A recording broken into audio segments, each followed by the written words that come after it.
What's up, Upstanders? Dr. O here. And it turns out that Donald Trump has a what had happened approach to the economy, what had happened approach to governing overall. And for those who are not familiar, it's just a term we use affectionately in the hood just to kind of basically say, give out a nonsensical excuse for something. And so basically, do you see the interview where he's basically asked about, are we heading towards a recession? And he was like, well, it could happen. And then he ran on, immediately lowering the price of eggs. We knew it wasn't about no damn eggs. Lowering the price of eggs, getting everybody's economy right, getting the stock market right. And now he's talking about, well, China, what happened with China is that China has a 100-year plan for what they want to do with their economy, and in the United States, we just do stuff by quarters. Yeah, when I ran in office, I did run on deporting 11 million folks, but what had happened was there are these things called courts, and there's these things called people knowing their rights, and there's these things called I didn't really know what the hell I was doing in the first place. Every single thing. Now I get it. As they say, everybody, every campaign, every political person, campaigns in poetry and runs in prose. But this guy was just straight lying, and the fact that many people who voted for him wanted to completely forget that he actually was president before and saw what a terrible economy that he ran before. The fact that they voted for this anyway, knowing that this guy, oh, I want to have tariffs on Mexico and Canada, but what had happened was the three car companies called me and I said I really want to help the car companies, and Mexico really needs help, and Canada really needs our help. These are small countries and small economies. Do y'all want to do that? Y'all really willing to wait 100 years? Here's the crazy part about it. Trump is destroying a good economy. It's not like the economy was tanking and it was like we got to try something else, so let's just become isolationists and let's cut out all of our global trade partners, and that's going to help America become great again in 100 years. No, the economy was on a great trajectory in terms of jobs, in terms of growth, in terms of everything. Biden left him a very good economy, just like Trump, just like Obama left Trump a very strong economy, and he runs it into the ground like he's done everything. Just like he bankrupts companies, he's bankrupting the country. Just like he doesn't pay contractors in his business. There's so many stories out there, even including stories of him taking the food out of the mouths of young people because he didn't want to pay the contracts of those parents. This is what he does. And so now people are not being paid their contracts. The USAID case with the courts, it's not about money to come from future projects. It's about billions of dollars that's already owed to work that was already done. Everybody want those guys who wanted a businessman to run the country.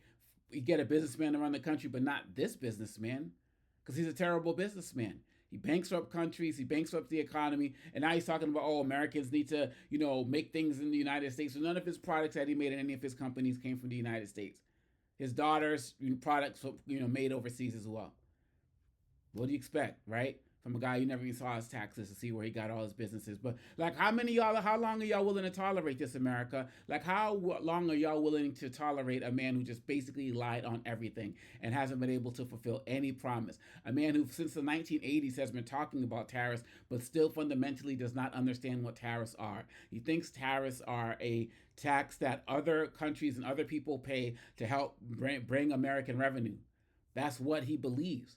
And that's what a lot of people believe, because clearly they found out, because on the night he was elected, one of the highest Google searches was what's a tariff, followed by what's an oligarchy, or vice versa. I'm not sure. Do y'all really want to keep a president like that?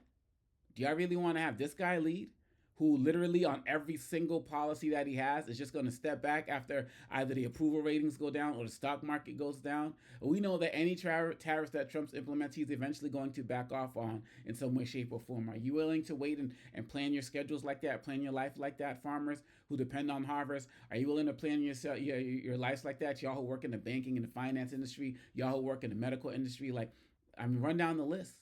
The American anxiety is high, or is higher than it has to be right now, because of what Trump is intentionally and actively doing that is ripping this country apart socially, emotionally, psychologically, politically, and financially.